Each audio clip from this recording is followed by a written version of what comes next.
Hello Revati, कैसी हो? हाय negativity, कितने दिनों बाद आई। कहाँ थी आजकल? अरे आई तो थी, मेडिटेशन में कंफ्यूजन का शॉल ओढ़ के। तुमने मेरे सवालों के जवाब ही नहीं दिए, तभी तो यहाँ आके बैठना पड़ रहा है तुम्हारे पास। चलो अब ये बता दो, तुम जरा बोलती हो कि हम लोग क्रिएटिव हैं, हमारे पास क्रिएटिव कंट्रोल है, हम अपनी लाइफ बना सकते हैं। फिर साथ में ये भी बोलती हो कि सोर्स एनर्जी है, सुप्रीम पावर है, भगवान है ऊपर। तो भाई अगर भगवान है तो हम क्रिएटिव क्यों हैं? हमें क्यों क्रिएटिव कंट्रोल दे रखा है उसने? और अगर भगवान है तब तो डेस्टिनी हुई ना, उसने बना दिया होगा जैसे रहना है जैसे जीना है, उसने पूरा लिख दिया होगा और हम यहाँ कठपुतली हैं बस जी रहे हैं। भगवान भी और क्रिएटिव कंट्रोल भी है, ये कैसे हुआ? वाओ, आई थी क्या? मुझे तो दिखा ही नहीं तुम्हारा कंफ्यूजन का चादर। लेकिन तुम्हारा क्वेश्चन बहुत इंटरेस्टिंग है और आज जरूर आंसर करूंगी मैं तुम्हें।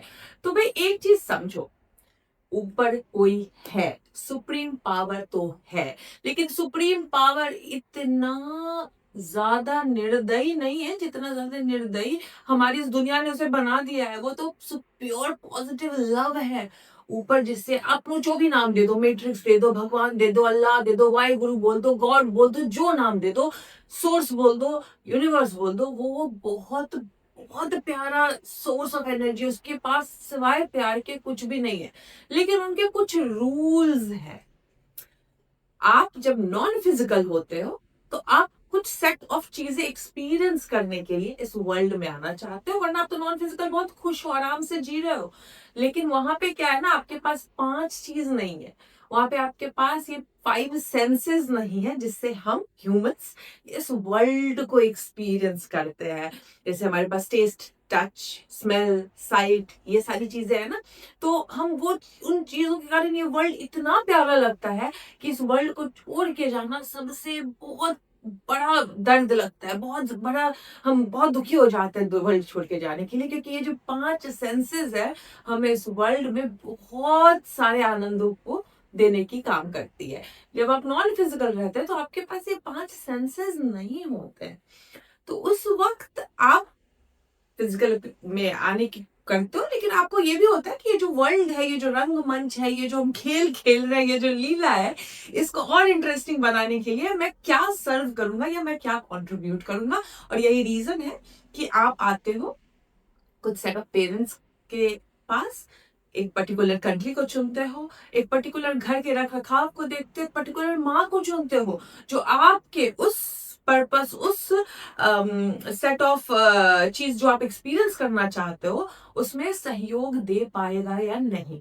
ऑलराइट।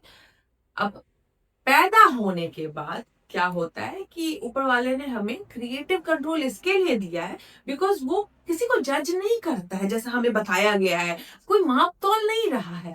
वो सिर्फ ये बोलता है कि भाई जाओ, इस लीला के भाग बनो, जो इस लीला इस दुनिया में हो रही है, इस रंगमंच में खूब अच्छा किरदार निभाओ। और अगर किरदार पसंद नहीं आ रहा है तुमको, तो इसी रंगमंच में अपना किरदार बदल सकते हो तुम, क्योंकि तुम मेरे हिस्से में से हो, तुम मेरा अंग हो। तो जिस तरीके से समंदर के पानी में से एक गिलास निकाल भी लोगे तो वो पानी नदी का नहीं होगा, वो समंदर का खारा पानी ही होगा। वैसे ही हम सोर्स के अंग हैं, उससे निकल कर आए हैं, सिर्फ यहाँ पे लीलाएं कर रहे हैं, रंगमंच पे खेल रहे हैं। तो हमारे पास वो सारे पावर्स जरूर है, लेकिन ऊपर वाले ने क्रिप्टोनाइट भी दे रखा है। क्रिप्टोनाइट पता है आपको? वो साइंस फिक्शन में आप लोगों ने देखा होगा कि सुपर हीरो की पावर छिन जाती है जब वो क्रिप्टोनाइट के पास होता है। तो वैसे ही हम जब पैदा हुए ना, तो हमें भी क्रिप्टोनाइट दे के पैदा किया गया, जिसका नाम है ईगो।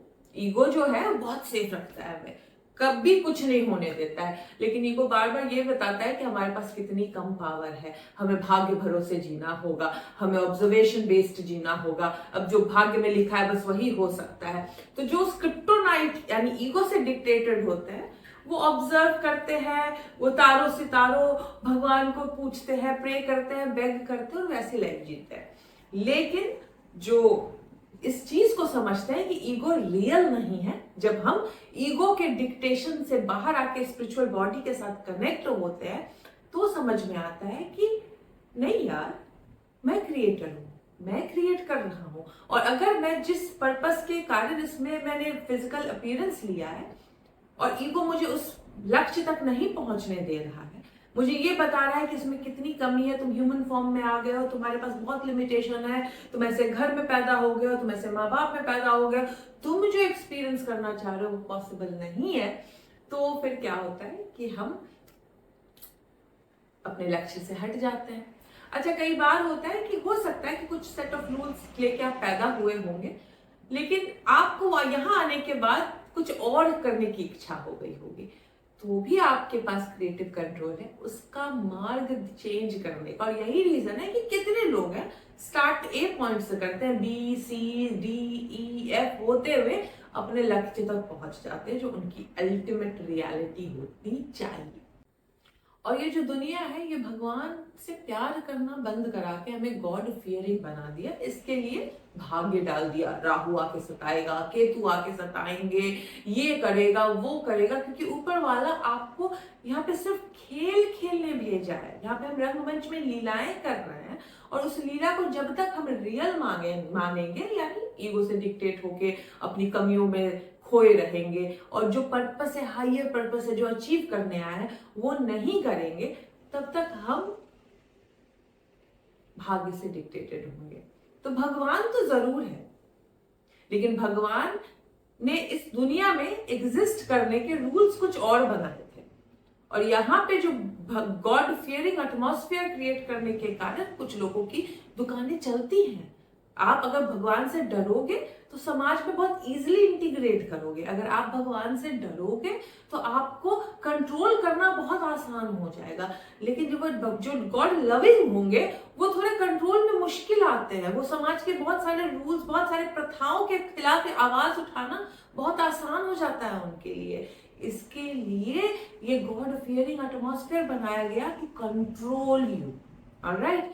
और यहाँ पे जिस चीज से कंट्रोल किया जा सकता हो, कर्म के नाम पे कंट्रोल, भाग्य के नाम पे कंट्रोल, आपको गिल्ट क्रिएट कर करके कंट्रोल, पाप और पुण्य के नाम पे कंट्रोल, और इस तरह का कंट्रोल सिस्टम क्रिएट किया गया है। तो अब आप बोलोगे कि आपके हिसाब से तो फिर जिसका जो मन आए वो करते रहो, जिसका जो मन आए वो वैसे जिए।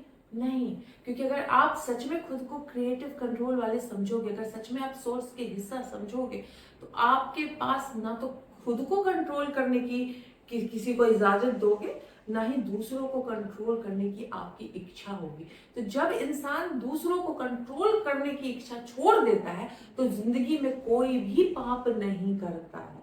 पाप वही करते हैं जो कंट्रोल करना चाहते हैं, यानी किसी के भावनाओं का कंट्रोल, किसी के शरीर का कंट्रोल, किसी के पैसे का कंट्रोल, किसी के पावर का कंट्रोल। आप जब इन कंट्रोल्स में पड़ते हो तो पाप करते हो। तो जो ये बोलते हैं कि खुला छूट दे देने से इन समाज खराब हो जाएगा, नहीं। अगर आप ये समझोगे कि आपके पास क्रिएटिव कंट्रोल है और आप किसी को खुद को नहीं कंट्रोल करने दोगे और आप इस माइंडसेट में आओगे कि ना मैं कंट्रोल होने वाला हूं ना मैं किसी और को कंट्रोल करूंगा, तो ये वर्ल्ड एक बहुत प्यारी सी जगह बन जाएगी जहां पे सब कोई बहुत आराम से कोएग्जिस्ट करके रहेंगे। और ये जो इच्छाएं आती हैं वो आपको नई नई नई नई ऊंचाइयों तक लेके जाएंगी, क्योंकि वही है आपका काम एज ए ह्यूमन। हम यही करते आए हैं, मेसी क्योटिक चीजों को समेट कर उसको सरीखे से कर उसको एक बहुत क्रिएटिव काम में बदलते हैं। यही है नियम। देख लो, जंगल में छोड़ रखा था, हमने एग्रीकल्चर लाई, फिर इंडस्ट्रियल रेवोल्यूशन लाई, अब एआई आ गया है। यही करते हैं, क्योस से क्रिएशन का काम है ह्यूमन का, क्योंकि हम सोर्स के अंग है जिसने बिग बैंग से इतना बड़ा यूनिवर्स क्रिएट कर दिया। अरे चलो चलो मान लिया, ठीक है। अब ये बता दो, यहाँ पे तो इंसान के साथ डिससर्विस हो ही रही है तुम्हारे कारण। तुम बोलती हो कि डिजायर बहुत अच्छी चीज है ना, डिजायर करो। अब LOA में नियम है कि तुम्हें अट्रैक्शन क्रिएट करनी होगी, अट्रैक्ट करना होगा। अब तुम अगर अट्रैक्ट नहीं कर पा रहे हो तो रिस्पॉन्सिबिलिटी भी तुम्हारी हो जा रही है। अब यहाँ पे डिजायर बढ़ा रहे हैं तो फिर डिप्रेशन बढ़ेगा कि नहीं बढ़ेगा जब मैनिफेस्ट नहीं होगा तो एक तरह से तो ये डिससर्विस हो गया LOA फॉलो करना। LOA के चक्कर में लोग डिप्रेशन क्रिएट कर देते हैं। बस अब आप लॉ ऑफ अट्रैक्शन के कारण डिप्रेशन में नहीं जाते हो। ये बहुत बड़ा मिसकंसेप्शन है। फिर तो दुनिया में जितने भी लोग हैं डिप्रेस्ड, उनसे जाके पूछो लॉ ऑफ अट्रैक्शन फॉलो करते हैं क्या? नहीं। डिप्रेशन का कारण कुछ और है। लॉ ऑफ अट्रैक्शन डिप्रेशन नहीं क्रिएट करता है। लॉ ऑफ अट्रैक्शन आपको अवेयर कराता है आपके पावर से, जो समाज ने आपको बताया था आपके पास नहीं है, क्योंकि वो आपके आउटकम को कंट्रोल करना चाहते हैं। लॉ ऑफ अट्रैक्शन डिप्रेशन कैसे क्रिएट करेगा? अगर आप ये सोचते हो कि डिजायर और रिस्पॉन्सिबल बना देने के कारण आपके अंदर डिप्रेशन आ रहा है, तो इस कॉन्सेप्ट को थोड़ा सा तोड़ के समझाती हूँ। हाँ, लॉ ऑफ अट्रैक्शन आपको जिम्मेदार बनाता है हर चीज का। आप अच्छा अगर मैनिफेस्ट करते हो तो भी आप ही जिम्मेदार हो, किसी दूसरे ने नहीं करके दिया है आपको। और अगर आप बुरा भी करते हो तो भी उसके जिम्मेदार आप ही हो, कोई दूसरा नहीं कर सकता। रीजन बिहाइंड इट कि जब आप कुछ अच्छा अचीव करते हो तब तो आप बहुत इजीली अपना क्रेडिट ले लेते हो कि मैंने अचीव किया है, लेकिन जैसे ही आपने कुछ बुरा अट्रैक्ट कर लिया अपनी लाइफ में, आप तुरंत, ह्यूमन नेचर है, आप ब्लेम करने के लिए स्केपगोट ढूंढते हो। किसको ब्लेम करो? हाँ, इसने इसकी नजर लग गई, इसने कुछ टोक दिया, इसके पास गई थी, इसके लिए हो गया मेरी लाइफ में। क्योंकि आप खुद पे ब्लेम लेना नहीं चाहते, बिकॉज आप, किसी को नहीं पसंद है ब्लेम लेना। लेकिन यहाँ पे एक छोटी सी मिसअंडरस्टैंडिंग ये है कि अगर आप स्केपगोट ढूंढोगे तो फिर आप अपने वो क्रिप्टोनाइट यानी ईगो के नजदीक आ जा रहे हो और अपने क्रिएटिव कंट्रोल का पावर खो बैठोगे। बिकॉज अगर आपने क्रिएशन का अच्छा क्रिएट करने की वाहवाही अपने पास रखी है, तो बुरा क्रिएट करने की भी रिस्पॉन्सिबिलिटी जब अपने हाथ में रखोगे तो ही आप देखोगे कि बुरे से अच्छे के रिजल्ट में बदलाव आ रहा है। क्योंकि आप जिंदगी में कभी कोई गलत फैसला नहीं कर सकते हो, क्योंकि हर एक गलत फैसला एक अच्छे फैसले के तरफ का इशारा होता है। एक गलत कदम के बाद आप अगर थोड़ा सा कदम और बढ़ाओगे तो एक सही कदम साबित हो जाएगा। हर एक गलत फैसले के बाद हर एक अपॉर्चुनिटी होती है आपको कि उस गलत फैसले को सही फैसले में बदल देने की। लेकिन जब आप उस गलत फैसले के बाद ब्लेम किसी दूसरे पे थोपते हो, तो आप वो जो दरवाजा है जिसके बाद आपको सही फैसले या सही अपॉर्चुनिटी आने की उम्मीद जागती है, वो दरवाजा ही बंद कर देते हो। इसके लिए लॉ ऑफ अट्रैक्शन बोलता है आप ही रिस्पॉन्सिबल हो, क्योंकि आपको लॉ ऑफ अट्रैक्शन डिपेंडेंट नहीं बनाता है, आपको लॉ ऑफ अट्रैक्शन एम्पावरमेंट देता है। आप ही निर्माता हो, आप ही निर्देशक हो, आप ही एक्टर हो, और पिक्चर फ्लॉप और हिट कर रही है उसके जिम्मेदार भी आप ही हो। तो इसके लिए इंपॉर्टेंट है कि रिस्पॉन्सिबिलिटी अपने हाथ में रखना। अब दूसरे क्वेश्चन के पार्ट पे आती है डिप्रेशन, कि डिजायर होगी तो डिप्रेशन होगा। तो सच बात यह है कि आप डिप्रेशन इसके लिए नहीं होता है कि आपके पास डिजायर है। आप अपने डिजायर के बाद खुद को उस काबिल जो नहीं समझते हो, क्योंकि आपका अगेन मैं लेके आ रही हूँ क्रिप्टोनाइट और ईगो आपको बोल रहा है you are not good enough, तुमसे नहीं होगा, तुम नहीं कर पाओगे। और आप उस ईगो की बातों में आ रहे हो जो आपको दिन रात सेफ प्ले करना सिखा रहा है, ना कि आप जिस पोटेंशियल के साथ पैदा हुए हो उस पोटेंशियल में पहुंचने तक ले जाएगा। तो वो ईगो आपको हमेशा कम में रखता है। अब डिजायर तो आपने लंबी कर दी, खुद का वर्थ नहीं लंबा किया, खुद को समझा नहीं, खुद को जाना नहीं। अब डिजायर यहाँ है, आप यहाँ है, स्केपगोट ढूंढ रहे हो, किसको ब्लेम करो, किसको ब्लेम करो, ब्लेम करने के लिए कोई नहीं मिल रहा है, तो आप डिप्रेशन क्रिएट कर।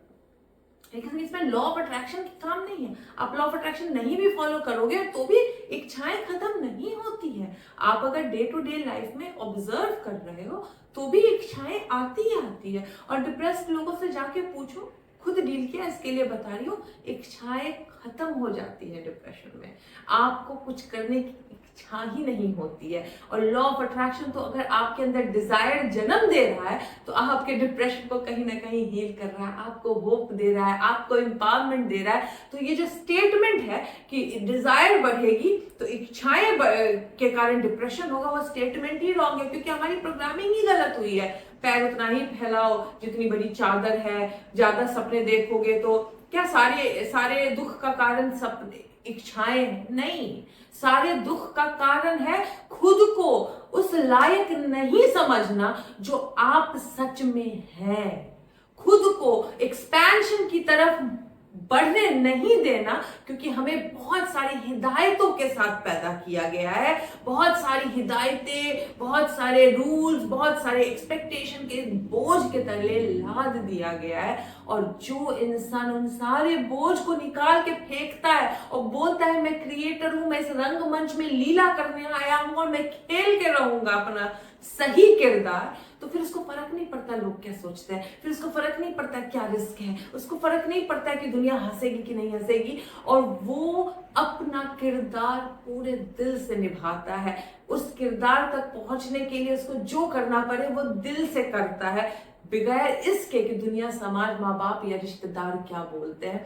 तो वो इंसान जब टॉप पे पहुंचता है तो लोग बोलते हैं ये तुमने कैसे किया, लेकिन उसकी जर्नी कोई नहीं देखता है कि उसने कितने सारे बोझ को, कितनी सारी जंजीरों को तोड़कर आगे बढ़ने का फैसला लिया था। और ये सिर्फ और सिर्फ लॉ ऑफ अट्रैक्शन, स्पिरिचुअलिटी आपको लॉ ऑफ अजम्पशन देता है। आप जब खुद को समझोगे तब समझ में आएगा कि आप सही मायने में कर्म योगी हो, आप सही मायने में क्रिएटर हो, और जो दोनों को लेके चलता है, अपने क्रिएटर साइड को, अपने कर्म के साइड को, वो बहुत आगे जाता है।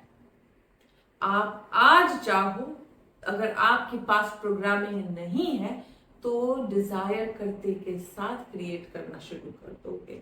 तो डिप्रेशन आपको अपने वर्थ को नहीं समझने के कारण होता है। आपके समाज ने आपको जो दिन रात बोला है तुम लेजी हो, तुमसे ये नहीं हो सकता, तुमसे वो नहीं हो सकता, और उनके नैरेटिव को अपना लेने के कारण क्रिएट होता है। अगर कोई जिंदगी में एक ऐसा इंसान मिल जाए ना जो सिर्फ ये बोले कि तू बढ़, मैं हूं तेरे पीछे, दुनिया में किसी को डिप्रेशन नहीं होगा। सच बोलूं, डिजायर बहुत पावन है, क्योंकि इस दुनिया में एग्जिस्ट करने के लिए, इस दुनिया में अचीव करने के लिए जब तक इच्छाएं नहीं होगी, हम अपना कंट्रीब्यूशन नहीं दे पाएंगे इस वर्ल्ड को और बेटर बनाने के लिए। अगर किसी की इच्छा हुई नहीं होगी कि पहला एक बीमारी का इलाज करने की, तो सोचो उस इलाज तक कहाँ पहुंचता कोई ह्यूमन।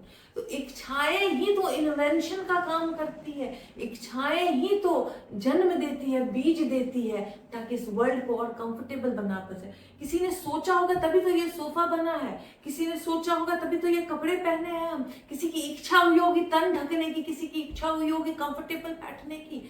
तो वही इच्छा तो क्रिएशन का काम करती है।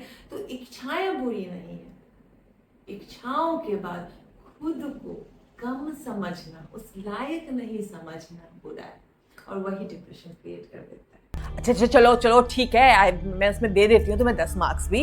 बट ये बताओ, तुम लोग बोलते हो लॉ ऑफ अजम्पशन में फील करो, लॉ ऑफ अट्रैक्शन में तुम जो हो वो तुम अट्रैक्ट करते हो। अब मैं कभी गई नहीं हूँ मुंबई, और मुझे मुंबई जाना है, तो मैं कैसे फीलिंग क्रिएट करूंगी? अगर मान लो एक कोई छोटा सा बच्चा गाँव में है, उसको पता ही नहीं रॉकेट साइंस क्या होता है, रॉकेट क्या होते हैं, या गांव के बाहर क्या चल रहा है, वो किस तरीके से अट्रैक्ट और क्रिएट करेगा, किस तरीके से सर्व करेगा इस वर्ल्ड को?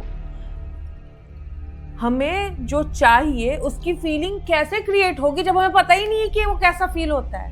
क्वेश्चन तो बहुत सही है आपका, नेगेटिविटी, लेकिन यहाँ पे मैं आपको 2 ऑप्शन देने वाली हूँ जो शायद आपका कंफ्यूजन का शॉल तो उड़ा देगा, लेकिन आपको पसंद नहीं आएगा। भाई 2 ऑप्शन क्या है? अगर आपको पता ही नहीं है कि आप जिस कुएं में रह रहे हो उसके आगे की दुनिया कैसी है, तो उस दुनिया का निर्माण कैसे करोगे, उस दुनिया को अट्रैक्ट कैसे करोगे? तो पहला तो ये कि यही रीजन है कि लॉ ऑफ अट्रैक्शन के साथ मेडिटेशन करना होता है, बिकॉज बहुत सारे इंफॉर्मेशन हम डाउनलोड करते हैं सोर्स एनर्जी से। भाई हम पार्ट हैं, कनेक्शन पूरी तरीके से टूटा नहीं है, और यही कारण है कि जब आप मेडिटेशन करते हो तो बहुत सारे इंट्यूटिव पावर्स आपके पास आ जाते हैं, आप वो भी देख पाते हो जो अभी तक अनसीन है इस दुनिया में। और यही तो कारण है कि जब आप इनवर्ड जाते हो तो आपकी क्रिएटिव कंट्रोल और बढ़ती है। यही तो पावर है, जब आप इनवर्ड जाते हो, मेडिटेट करते हो, तो आप देखते हो कि आप बेटर मैनिफेस्टर बन रहे हो। ऐसा नहीं है कि मेडिटेशन से आप मैनिफेस्ट करते हो, ऐसा इसके लिए कि जब आप इनवर्ड जाते हो तो आपका कनेक्शन सोर्स से इतना बढ़िया हो जाता है कि ह्यूमन सेल्फ जो 5 इंद्रियों से डिक्टेटेड है, बहुत सारी अनसीन चीजों को नहीं देख पाता है, जो ऊपर सोर्स देख पा रहा है, तो वो वहां तक पहुंच जाते हो आंख बंद करके जो खुली आंखों से आप नहीं देख पा रहे हो। तो अगर कुछ वैसा क्रिएट करना है जो इस वक्त इस दुनिया में नहीं है, तो आपको आंख खोल के देखने की जरूरत नहीं है, आपको आंख बंद करके अंदर ढूंढने की जरूरत है। बिकॉज दुनिया का हर एक इन्वेंशन अंदर दिमाग से ही शुरू हुआ है ना। तो आज जो क्रिएट कर पा रहे हैं वो कहीं ना कहीं अपने अंदर ही ढूंढे होंगे और फिर क्रिएट किए होंगे। लेकिन दूसरा पोर्शन आता है जब आपको पता ही नहीं है कैसे नेक्स्ट स्टेप होता है, तो आता है मेंटोरशिप। मैंने अपनी लाइफ में बहुत ज्यादा गलतियां करके सीखी, अंदर गई, ढूंढी, गलतियां की। लेकिन ये जो लंबा रास्ता है, वहीं पे टीचर्स आते हैं, वहीं पे हेल्पर्स आते हैं, वहीं पे मेंटोर्स आते हैं, वहीं पे कोचेस आते हैं, और वो आपको इतने आसानी से वहां पहुंचा देते हैं बिकॉज उन्होंने पहले वो सारा लंबा रास्ता तय कर लिया है। तो फिर आपको बताते हैं कि देख बाहर में वैसा है। क्या आपको पता था पहले, इंटरनेट से पहले, कि अमेरिका में कैसे लोग रहते हैं? लेकिन टीवी और इंटरनेट के कारण आपको उस दुनिया के बारे में पता चला जो पहले आपको नहीं पता था।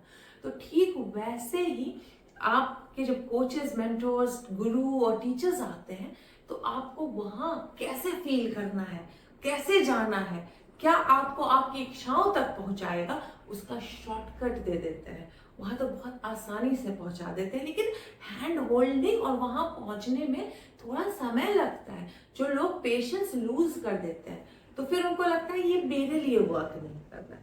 हर इंसान के लिए वर्क करता है बिकॉज ये लॉ है। लॉ का मतलब होता है सबके लिए एक बराबर। तो ये जो law of attraction, law of assumption, spirituality, healing, ये सारी चीजें जो है, ये लॉ बेस्ड चीज है जिसको अब साइंस बहुत हद तक मानता है, और बहुत हद तक क्या, बहुत ज्यादा ही मानना शुरू कर चुका है। न्यूरो साइंस तो बहुत ज्यादा पॉजिटिव थिंकिंग को बढ़ावा देता है। तो आपके पास दो ऑप्शन है, go inward, first find yourself, find your true calling. बाहर के आउटसाइड नॉइज जो कई बार डिजायर का चादर ओढ़ के आ जाती है कि मैं तेरी इच्छा हूं, पहले उसको तो हटाओ। उसके बाद जब ट्रू इच्छाएं जागे, तो उसको फीलिंग को क्रिएट करने के लिए फाइंड कि कौन आपको उस फीलिंग तक पहुंचने की, उस जर्नी में ज्यादा हेल्प कर सकता है। ये जो मैनिफेस्टेशन है, ये एक सफर है, ये एक जर्नी है।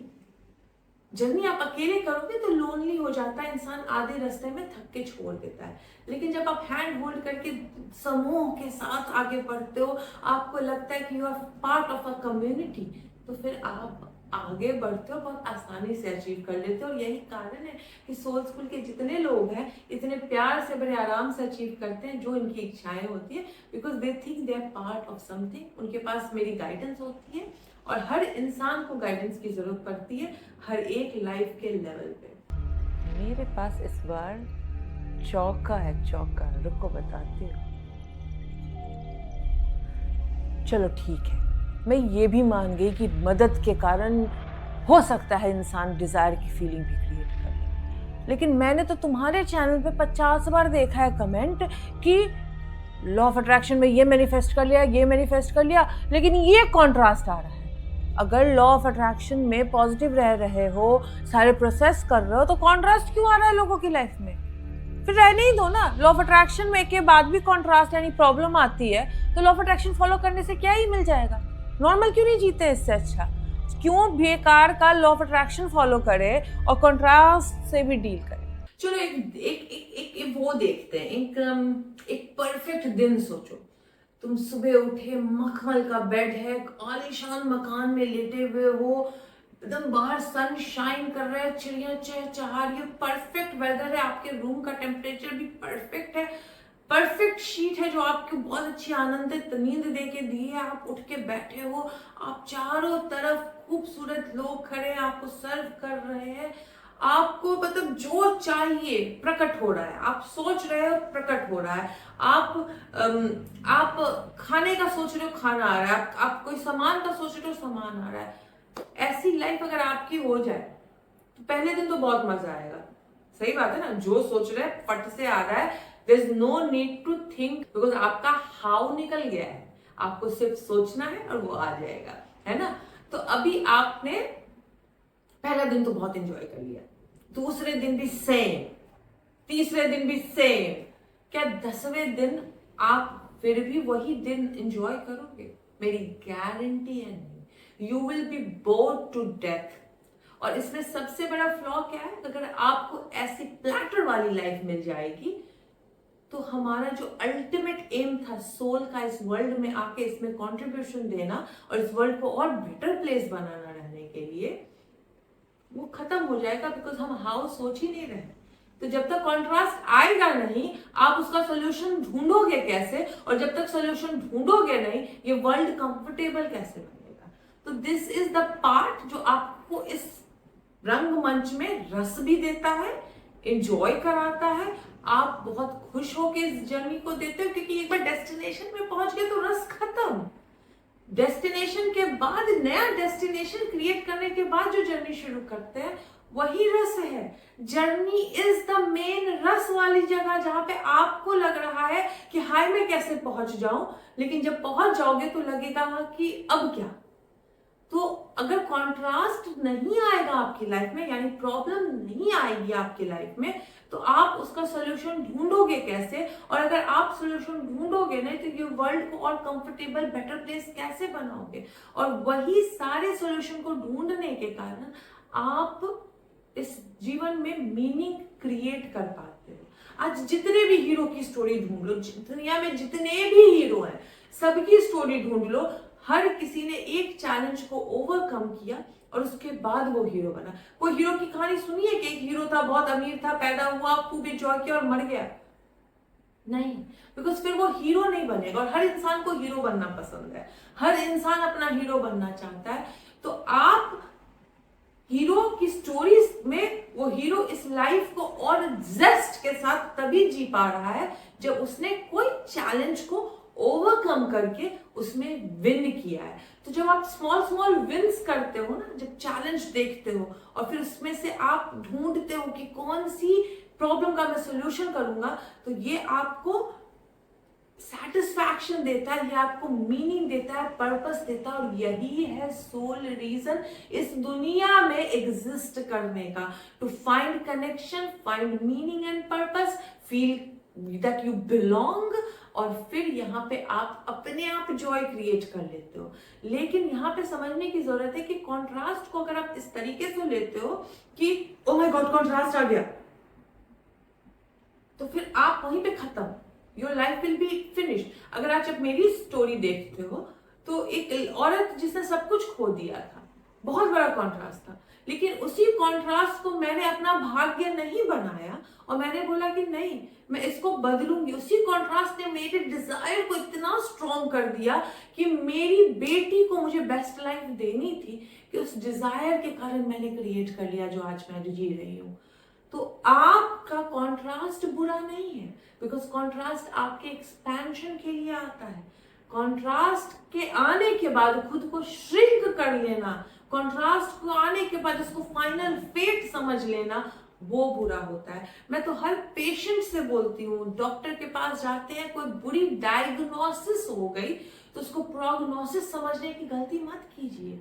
अगर आपकी लाइफ में कोई एक कॉन्ट्रास्टिंग सिचुएशन आ गई, चाहे वो हेल्थ हो, फाइनेंस हो, रिलेशनशिप हो, वो सिर्फ और सिर्फ डायग्नोसिस हुई है कि कुछ बुरा हुआ है, एक सिग्नल आया है, that is not your and. उसको प्रोग्नोसिस में मत बदलने दीजिए एक्सेप्टेंस के बाद।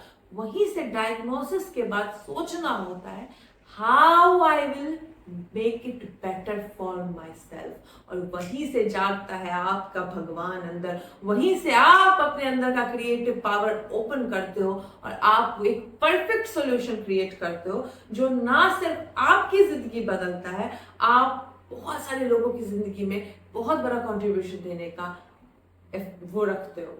आज मेरा देखो, मैंने अपने लाइफ के एक चैलेंज को ओवरकम किया, लॉ ऑफ अट्रैक्शन को समझ के मैनिफेस्टेशन का चैलेंज। मैंने कितने लोगों को गाइड किया, तो क्या मैंने गाइड किया इसके लिए लोगों ने मैनिफेस्ट किया? नहीं, मैंने दुनिया में सॉल्यूशन क्रिएट किया जिसके कारण लोगों को बेनिफिट हुआ। So I am serving a purpose जो मुझे भी उतना ही हेल्प कर रहा है। तो contrast is not your enemy. Contrast के बाद उसका एक्सेप्टेंस और कॉन्ट्रास्ट को नेगेटिव लेंस से देखना आपका एनिमी है। कॉन्ट्रास्ट को जब एक्सपेंशन के रूप में देखोगे, कॉन्ट्रास्ट हमेशा आपको बेनिफिट ही देके जाता है। एक बार समझना शुरू करो कंट्रास्ट को, कंट्रास्ट हेल्प करेगा ही करेगा। अभी थोड़े दिनों पहले मेरे चैनल पे भी बहुत सारे लोग ट्रोल्स करना शुरू किए थे, कंट्रास्ट आ रहा था, तो मुझे लगा मैंने तो कुछ डिजायर की नहीं, तो कंट्रास्ट क्यों आ रहा है? मैंने तो बस जी रही हूँ, अच्छे से जी रही हूँ, कंट्रास्ट क्यों आ रहा है? तो फिर लगा कि जरूरी नहीं कि आज डिजायर नहीं की, पर बहुत सालों पहले की भी डिजायर है, अब उसके फ्रूएशन का टाइम होगा तो कंट्रास्ट आना शुरू हो जाता है।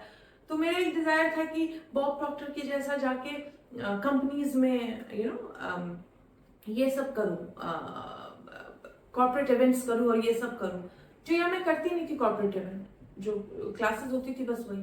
जब कॉन्ट्रास्ट आया तो मैं अपने ध्यान को सिर्फ डाइवर्ट करने के लिए कि यूट्यूब पे क्यों ही जाऊं, जबरदस्ती का ट्रोल हो रही हो, मैं अपने आप को यहाँ पे बिजी कर रही थी, और वहीं पे मेरा कॉर्पोरेट में इवेंट होना शुरू हो गया, इतने सारे कॉर्पोरेट शोज करना शुरू कर दी।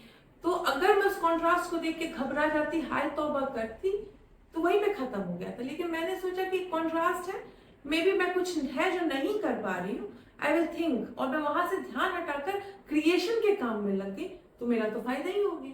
तो हर कॉन्ट्रास्ट आपको फायदा देके जा सकता है, बशर्ते आप कॉन्ट्रास्ट को समझकर कॉन्ट्रास्ट से डील करना सीखो।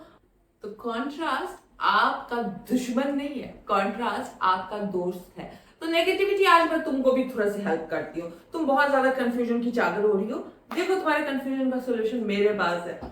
ये देखो, जितने भी कंफ्यूजन है ना, जो मैंने भी बातों से किया है, गो इनवर्ड और देखो, इसकी हीलिंग एनर्जी तुम्हारे सारे कंफ्यूजन का आंसर दे देगी। मैं जा रही हूँ यार, मेरे सर में दर्द हो रहा है, मैं जा रही हूँ। कहाँ चली? रुको तो, अरे नहीं नहीं, तुम खाना नहीं देती हो। तो आज आई थी नेगेटिविटी कंफ्यूजन का चादर ओढ़कर। मैंने तो अच्छे से निपटने की कोशिश की है। चलिए अब नेक्स्ट वीडियो में देखती हूँ नेगेटिविटी कौन सा चादर ओढ़ के आती है। मिलती हूँ आपसे अब नेक्स्ट वीडियो में। अगर ये कंटेंट पसंद आया है तो प्लीज लाइक सब्सक्राइब कीजिए, शेयर कीजिए, लोगों को बताइए, ताकि लोगों के अंदर ये सारी चीजों की इंफॉर्मेशन पहुंचती रहे, लोग इस वर्ल्ड को और बेटर प्लेस बनाने में आगे बढ़ते रहे। मिलती हूँ आपसे नेक्स्ट वीडियो में। Till then take care, good bye.